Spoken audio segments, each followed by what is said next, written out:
Já cá estamos de regresso e regressamos para falar de alimentação.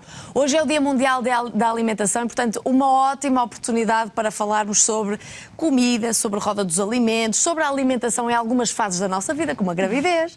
A nossa bela nutricionista está grávida, já há algum tempo que não nos vemos, muito grávida. Há algum tempo, muito bonita. Parabéns. Obrigada, Débora, obrigada. É Paula Beirão Valente, que quem acompanha o Porto Canal já conhece, tem um livro. Sim, que foi lançado em fevereiro deste ano. Muito bem, já o apresentamos aqui em programas anteriores. Já portanto, vamos falar um bocadinho sobre o Dia Mundial da Alimentação. E eu acho que é uma boa forma um bom pretexto para fazermos um alerta e nunca é demais falarmos sobre a alimentação. Somos o que comemos, afinal de contas. Nós somos mesmo o que comemos, é somos incrível. Mesmo. É incrível. Eu tenho muita pena de só ter aprendido isso ou de ter interiorizado isso tão tarde. Ainda hoje fiquei contentíssima porque fui fazer uma ecografia e a minha ginecologista disse-me: Paula, nós somos sem dúvida aquilo que comemos. E deu exemplos de doenças, etc. E começámos a rir porque, na verdade, vai muito além, não é? Vai muito além do básico. Mas quando as pessoas têm uma alimentação saudável, na verdade, espelham, não é? Todo o estilo de vida.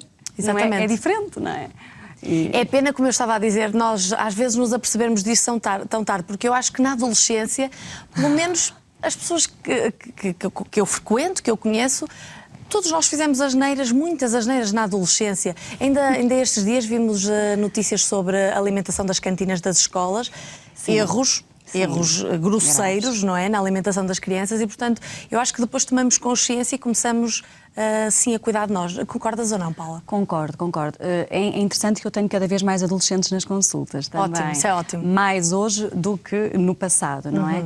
Mas nós no passado acho que queimávamos mais, gastávamos mais, não é? Podíamos não comer tão bem, mas gastávamos essas calorias. Hoje em dia também somos mais sedentários, não é? Os adolescentes também são cada vez mais sedentários e portanto, temos de combater isso, quer a nível das escolas, mas sobretudo em casa, não é? Porque eu costumo dizer que, pronto, claro que o ideal é o almoço e o jantar serem saudáveis, mas se pelo menos a comida em casa for saudável, eles lá fora vão procurar o que têm em casa, não vão à procura todos os dias da asneira, não é? Certo. Portanto, se os hábitos forem incutidos logo desde a infância, então perfeito. Mas teremos um adulto saudável, não é? Exatamente, mas para isso é preciso que os pais, porque depois isto é um trabalho, não é um trabalho só teu, só meu, só do adolescente ou só da criança, é um trabalho de toda a família, porque o ambiente em que nós crescemos é importantíssimo, não é? Sim, de todo o meio, quer escolar, quer familiar, sim. E da sociedade, sim, claro. É verdade, é muito, muito importante. Portanto, era o que eu dizia, um bom pretexto para falarmos de alimentação. Dia Mundial da Alimentação celebra-se por todo o mundo, estamos todos de olhos postos nesta questão e não deixa de ser um bocadinho irónico que meio mundo passe fome e outro meio mundo tanto se fala de obesidade. Sim, é verdade. É interessante que nós temos um padrão alimentar, não é? Que foi património imaterial da Unesco, não é? Portanto, e seria de esperar um menor número de crianças obesas, não é? O que não acontece também devido ao sedentarismo. E a obesidade, infelizmente, ainda prevalece na infância. Eu acredito, eu sou um bocadinho otimista, Débora, eu acredito que isto irá mudar e vai mudar e o nosso trabalho vai ter que ter algum tipo de sucesso, eu acredito que sim. Mas está a ser um bocadinho moroso. Porquê? Porque as pessoas procuram o mais fácil. Cada vez os pais estão menos tempo com os filhos e, portanto, além de quererem satisfazer os desejos dos filhos, de ser difícil ser aquele pai que não só está ausente, como é aquele que diz que não constantemente. Portanto, querem sempre acabar por compensar a criança. Também acabam por essa ausência se manifestar nos lanches que levam para a escola, nas merendas que levam para a escola. É muito mais fácil dar dinheiro, é muito corrido, não é? Sim. É mais fácil isso, é mais fácil dar dinheiro e pôr uns snacks já embalados que não já exigem preparação. Claro, comida pronta, comida rápida, é muito mais fácil levá-los a comer a um restaurante tipo fast food, porque eles vão ficar felicíssimos, do que abrir a exceção de quando em vez, porque no fundo, se um erro for uma exceção, não é? Portanto, ou fizer parte da exceção, então está muito bem, não é? Estamos sempre a falar de uma mudança de mentalidades. Sim. Eu espero que sim. Aliás, o mais interessante, Débora, é que são as crianças nas consultas que me colocam as questões mais difíceis. A sério? E sim, é uma coisa incrível. Os adultos colocam as questões que são expectáveis, mas as crianças às vezes fazem relações que nós não imaginamos com aquelas idades, não é? Como por exemplo? Como por exemplo, já a última colocou-me esta questão. tendo em consideração o ecossistema, portanto, porquê? Porque a mãe é vegetariana, o pai não era, e havia em casa, não havia um entendimento relativamente à alimentação, às refeições, sobretudo, comuns. E ele perguntou-me, tendo em consideração o ambiente, o ecossistema que tanto se fala, qual é para si a alimentação mais saudável? Quem fez essa pergunta a quem? A vegan, uma criança de 8 anos. Meu Deus. Assim, um menino. E eu fiquei, ai meu Deus, o que é que eu respondo a isto? Volta a rodar não é? a isto. Porque ele perguntou-me, mas os veganos são mais saudáveis? Os macrobióticos são mais saudáveis? E eu, não são necessariamente mais saudáveis, são opções que devemos respeitar. Não é?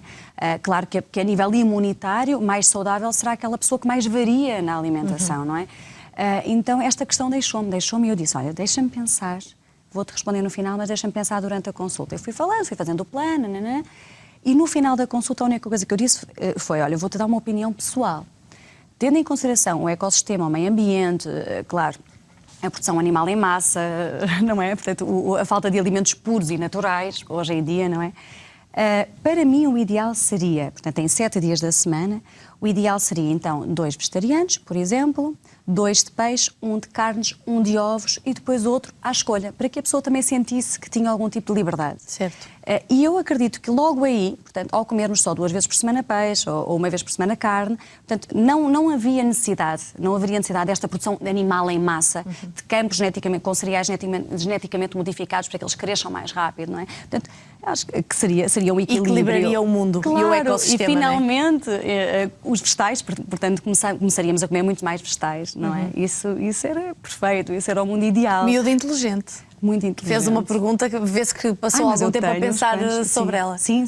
Mas é difícil hoje em dia passar algo que fique para a vida às crianças, no que toca à alimentação, porque de facto há exemplos variadíssimos. Lá está, numa só família, um é vegetariano, o outro vegan, o outro se calhar faz a dieta paleolítica, que come imensa carne. Portanto, ouve-se também falar de ingredientes que eu própria às vezes tenho que ir pesquisar para perceber o que são, que hoje em dia dizem que são super alimentos, mas como é que eu nunca ouvi falar disto? E vamos investigar, depois saem estudos que afinal já dizem que não são tão bons, portanto, damos-lhe o tempo de antena que precisar para esclarecer estas questões, porque isto são temas complexos. Temos também que perceber, entre aspas, que nunca se estudou tanto, não é, na área da nutrição como hoje em dia, não é? E, portanto, como há tantos estudos diariamente, que saem diariamente, é difícil estar a par de todos, não é? E depois, claro, há uns mais indicados para uns subgrupos da população, outros para outros, não é? As tais dietas ou planos alimentares que já abordámos noutros programas. E, portanto, nem sempre o que é ideal para um é para todos. E, portanto, é importante também haver um filtro dessa informação, existir esse filtro e ter alguém que, ok, eu vou a sites científicos, a sites credíveis, porque o Dr. Google, digamos, que deixa muito a desejar, não é? Claro que sim. Mas é importante as pessoas terem noção da base, daquilo que lhes faz bem. É importante a pessoa conhecer-se, à parte de todas estas teorias e estudos que vão surgindo de todos os cantos do mundo. É importante a pessoa ter um autoconhecimento importante, saber aquilo que lhe faz bem. Sim. Aliás, aquilo que é um super alimento para si. Lá está, eu no meu livro falo muito disso. Em primeiro lugar, nada como escutarmos o nosso organismo, as respostas que o nosso organismo dá face à introdução de determinado alimento.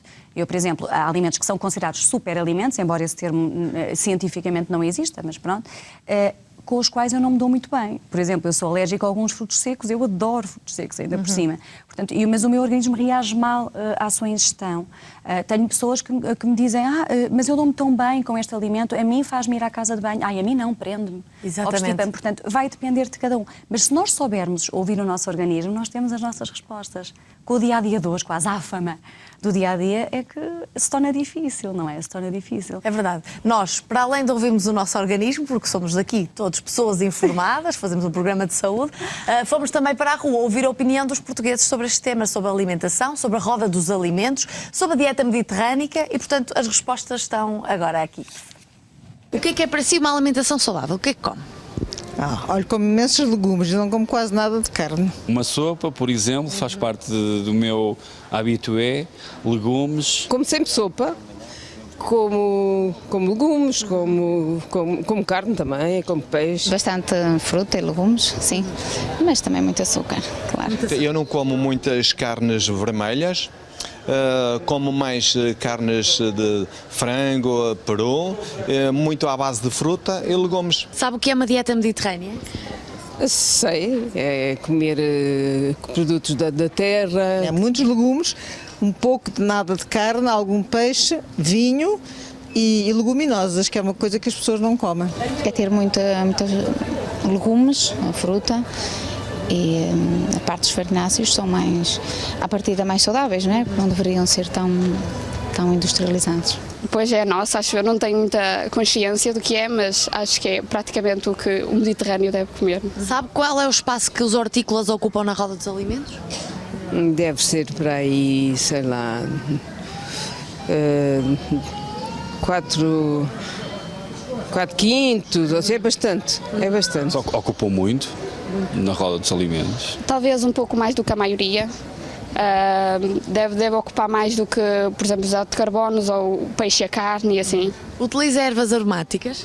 Só as do Alentejo, poeiros, hortelã e coentro, não uso mais nenhuma. Geralmente costumo até comprar uns pacotinhos em que tem as ervas aconselhadas, por exemplo, para grelhados, para aves, para peixe. Louro e aquelas tomilho e orégãos, uma série delas. Sabe o que são frutos gordos? Olha, isso agora já não sei mesmo, como frutos não. O abacate, por exemplo, é um fruto gordo, não gosto. Frutos gordos, não. Eu gosto muito de iospires, de fora está lixado. São frutos que têm mais, não uma gordura animal, mas vegetal. Pode ser tipo o melão, acho que é considerado um fruto mais... Que nós pensamos como? Que ajudam a engordar. Ora bem, se quer dar também a sua opinião, se tem alguma coisa a dizer sobre a alimentação, sobre o que come, se tem dúvidas, quer esclarecer com a nossa nutricionista, pode e deve fazê-lo. Pode ligar já ao 225-083-204. Eu sei que falo depressa, de força, vou falar mais devagarinho. 225-083-204. Ligue, participe, esclareça as suas dúvidas, não vá com dúvidas para o resto da vida. Mais vale esclarecer agora aqui. Pode ligar já, que assim a sua chamada fica já em espera. Daqui a nada faz as perguntas diretamente à Paula Beirão Valente. Pessoas informadas que temos aqui. Gostei. Também gostei. Gostei muito do que ouvi. Ervas aromáticas. Especiarias, sim. Frutos oleaginosos, falaram disso, das leguminosas, gostei bastante. Estávamos aqui a falar, a questionar as pessoas sobre a roda dos alimentos e ontem por acaso fiz um teste, ontem ou anteontem, perguntei à mesa se alguém sabia o espaço que a carne e o peixe... Porque em minha casa toda a gente diz: devias comer mais carne, devias comer mais peixe, porque eu ando a fugir um bocadinho. E fiz o teste se alguém sabia o espaço que carne e peixe ocupam na roda dos alimentos. Toda a gente a dizer que devia ocupar um espaço enorme, que é importante. Não, mínimo. Mínimo, é verdade. Até eu fiquei surpreendida por acaso. É verdade. Porque agora está na moda a proteína. Pois é. Sim, é verdade. Realmente os grupos com maior espaço serão os hidratos de carbono e, claro, os legumes, as frutas, etc. Mas ouvimos tanto falar em controlar a ingestão de hidratos de carbono e consumir muita proteína que eu pensei que aquilo estava quase invertido. Isso explica-se porque ouvimos falar muito em dietas e pouco em alimentação saudável, não é? Portanto, uma dieta implica restrição à partida. Há quem corte, inclusive, grupos da roda dos alimentos. Um plano alimentar implica um pouco de cada. Algo que seja adaptado para o resto da vida, não é? Algo que a pessoa consiga fazer, consiga adaptar à família, portanto, levar para casa e, no fundo, realizar o resto da vida. Não é? Uma dieta implica um tempo curto, não é? É algo que se começa, tem fim, não é? Resultados duradouros. Resultados mais ou menos duradouros dependem disso. Depende, claro. A roda dos alimentos está e a dieta mediterrânica estão ainda atualizadas? Eu acredito que sim. Aliás, quem concorreu em Portugal para a dieta mediterrânica foi Tavira, precisamente. Portanto, no fundo, o Algarve está mais adaptado a uma dieta mediterrânica do que o norte do país, por exemplo, que já é mais atlanto-mediterrânica, não é? O famoso bacalhau, etc. Mas nós temos uma alimentação muito mediterrânica, não é? Nós temos a presença do azeite como gordura de eleição, temos a presença das leguminosas, feijão, grão, favas, ervilhas, lentilhas. Temos a presença de legumes, quer na forma de salada, legumes cozidos, ou melhor ainda, na forma da sopa, não é? Que são fundamentais para o intestino, para inibir a absorção dos hidratos, para saciar, etc. Temos a presença da fruta, temos a presença do vinho, que também é importante, não é? Muitos homens vão gostar de, homens e mulheres, vão gostar de ouvir a presença do vinho e, claro, consumido moderadamente. E também das ervas aromáticas e especiarias, claro. Portanto, muito, muito completa. Estamos sempre aqui a falar de variedade, apesar de facto, hoje em dia, quase cada pessoa ter uma dieta adequada a si. Sim, sim. Sim. Mas não é isso que preconiza? No fundo, a dieta mediterrânica preconiza a variedade. A variedade. A variedade sempre, sempre, sempre. Sobretudo na família, não é?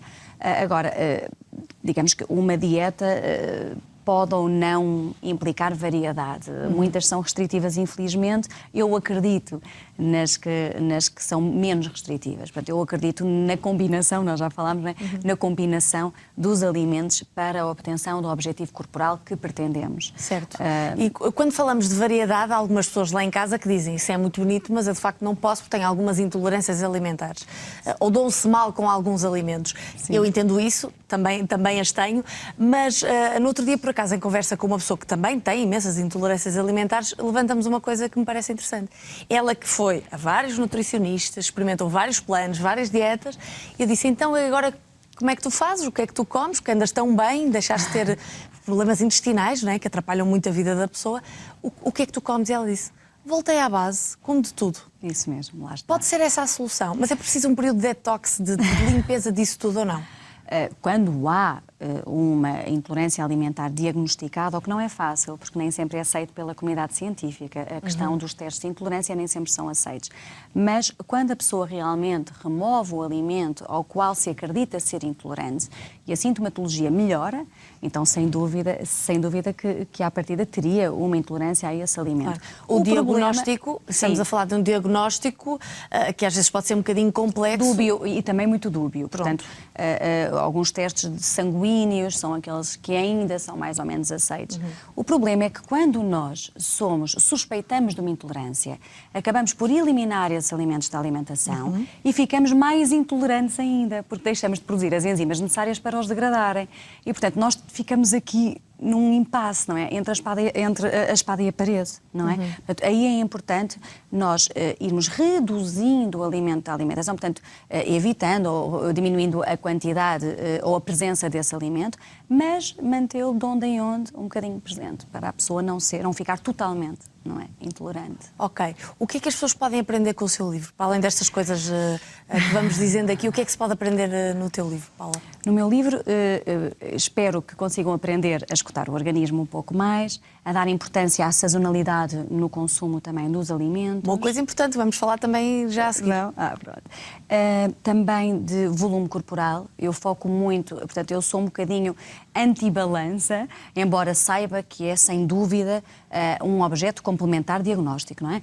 Mas sou muito mais a favor do perímetro abdominal, aliás, do volume corporal face à balança, ao peso. E, portanto, aí trabalho muito, tenho lá, inclusive, dicas para perder volume, para aumentar massa muscular, o comer antes ou após a atividade física, como ler um rótulo quando vai às compras. Aí está um bicho de 7 cabeças. Um bicho que parece, mas é mais simples do que imagina, é verdade. Como cozinhar de forma mais saudável, cozidos, assados, grelhados, etc. Muitas vezes achamos que estamos a grelhar e estamos realmente a fritar. Exatamente. É verdade. E, portanto, a menopausa, quem trabalha por gravidez. A gravidez também. Sim, tem um bocadinho de Portanto, um tudo. livro completo que pode ser lido por uma pessoa de qualquer idade. Sim, mesmo que não tenha seguido a área da saúde, mesmo que sinta que não tenha o necessário básico para... Eu começo precisamente pelo mais simples, para que as pessoas entrem gradualmente, não é, paulatinamente, no assunto. Claro. E falamos de perímetro abdominal, e o perímetro abdominal, ou a gordura entre os órgãos, gordura visceral. É importantíssimo falarmos sobre isso, porque, de facto, as nossas crianças que já têm esse tipo de gordura um bocadinho intrínseca, não é? Sim. Parece que é muito complicado de perder, e depois é essa gordura que se transforma, ou que atrai, é uma porta de entrada para doenças. Sim. Nomeadamente cardiovasculares e por aí fora. Sim. Por isso, esta gordura abdominal, nós não estamos muitas vezes só a falar de uma questão estética. Isso mesmo, há muitas pessoas que são, inclusive, magras e têm gordura visceral elevada, não é? Porque a gordura visceral está entre os órgãos, não é aquela que está à superfície da pele. Certo. E várias que realizam o teste ficam estupefatas estupefactas quando olham para os resultados. Mas eu pensava que era magro, agora já percebo porque é que eu tenho colesterol. Agora já. Portanto, começa tudo a fazer sentido. O teste não é? como é que se faz? Para quem nos estiver a ouvir queira Pode fazer. ser por bioimpedância, por exemplo, não é? Aliás, pelas próprias análises sanguíneas conseguimos perceber se há ou não a gordura visceral, presença de gordura visceral, fatores inflamatórios, etc. Porque a gordura visceral, ao contrário da outra, que é mais de armazenamento, não é? E de proteção térmica, agora no inverno vai dar jeito, não é? Exatamente, temos uma camadinha de gordura que nos aquece. Nos protege, isso mesmo. A gordura visceral é aquela que está a rodear os órgãos e ataca esses próprios órgãos. É inflamatória. E daí as pessoas terem cada vez mais problemas cardiovasculares, continuam a ser as doenças que mais matam no mundo inteiro, não é? Sim. E tem muito a ver com isso. Sim. E isso vem da comida. Vem do estilo de vida, quer da estilo de comida, vida. quer do sedentarismo, quer também, muito importante, fatores genéticos. Também não podemos esquecer que pessoas que nascem com uma tendência mais endomórfica, portanto, uma tendência para engordar, portanto, isso também será um fator a ter em conta. A maior parte da obesidade do mundo, das nossas crianças ou dos nossos adultos, tem a ver com fator genético ou tem a ver com estilo de vida? Eu acredito que seja, sem dúvida, o peso seja, sem dúvida, o estilo de vida, o maior, portanto, a maior fatia do bolo. Mas o fator genético também conta, sim, também conta. Porque há pessoas que já se limitam um bocadinho à sorte. Mas também pode ser uma desculpa, não é? É o que eu ia dizer. É que dizem, isto é a minha sina, somos todos... Eu sou assim. Sou assim, a minha família somos todos assim. Depois a importância a gravidade de crescer num ambiente obesogénico, não é? Que é assim que os nutricionistas dizem. Isso, mesmo. Aliás, eu alerto sempre para isto. Uma criança que desenvolva células de gordura, que são os adipócitos, na infância, essas células não desaparecem. Não? Essas células não desaparecem. Portanto, elas podem diminuir de volume, aumentar de volume, mas o número está lá. Portanto, à partida, uma criança gordinha será, ou terá tudo para ser um adulto gordinho.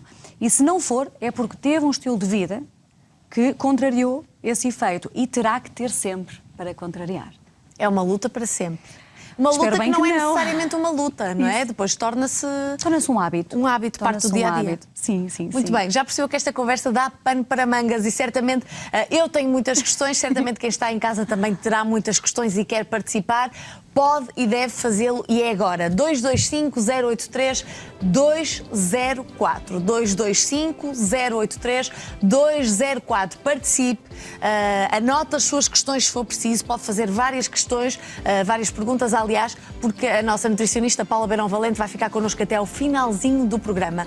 Nós fazemos agora um curto intervalo para que tenha tempo de pensar e escrever as suas questões e a seguir liga para nós e já falamos e já participa. Até já.